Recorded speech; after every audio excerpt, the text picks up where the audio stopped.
So by now you've probably heard of backpacking. You know, that thing where hiking meets camping and you carry all the necessary items to survive several days in the wilderness on your back. But have you ever wondered where the idea of backpacking comes from? Like, how long have people been doing it? At least, in the way we think of it today. Well, as it turns out, for about as long as Homo sapiens have been making tools, we've been figuring out ways to stash them on the go. Our ability to manipulate our environment, as well as an insatiable urge to explore and seek out new opportunities, is kind of what makes us, us. But modern backpacking, the kind where people carry around their gear for fun as opposed to survival, is a pretty recent occurrence, you know, evolutionarily speaking. It can really be traced back to the middle to late 1800s. A burgeoning post-Civil War middle class were looking to take advantage of an excess of military surplus supplies, spare time, and a quickly growing national trail system. But the new pastime still had a long way to go. The spirit was there, but the tools? They still needed some work. Packs were large, equipment was heavy, and access was limited. But you throw in a couple world wars and some explosions in prosperity, and suddenly the tools started getting better. And not in a subjective way either, in a very literal, measurable way. Things got smaller, stronger, and lighter all at once. This allowed backpackers to do more, go deeper, and stay longer. When the environmental movement of the 60s and 70s started to pop, the stage was set for a backpacking revolution.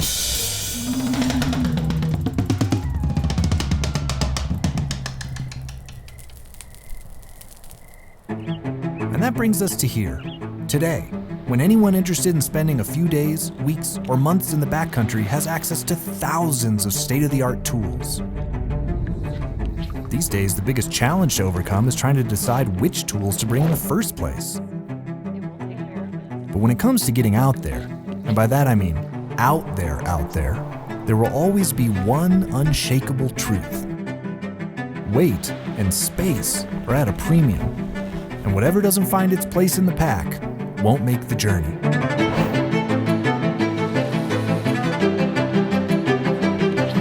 So now that we know that we can go backpacking, and more easily than ever before, the question becomes, why? Why do it in the first place? Modern infrastructure has made access to the outdoors easier than ever, so why the urge to make it harder?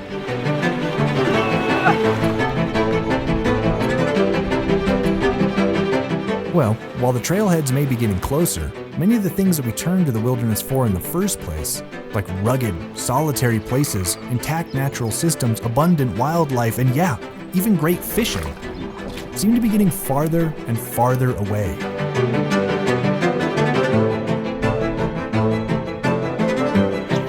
So sometimes, if you want to experience everything that nature has to offer, you just gotta get out there, way out there. If you packed the right tools and conjured enough grit, you just might make it far enough to experience something special. Something that few others, if anyone, will.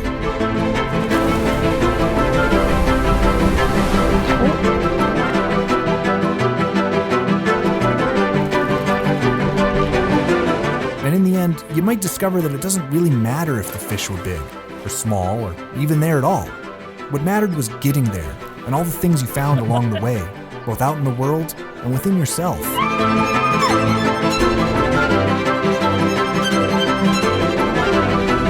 Because at the end of the day, the act of backpacking hasn't changed at all in the last 200 years. It's just gotten harder and harder to come up with excuses for why you can't do it. So what are you waiting for? Get out there.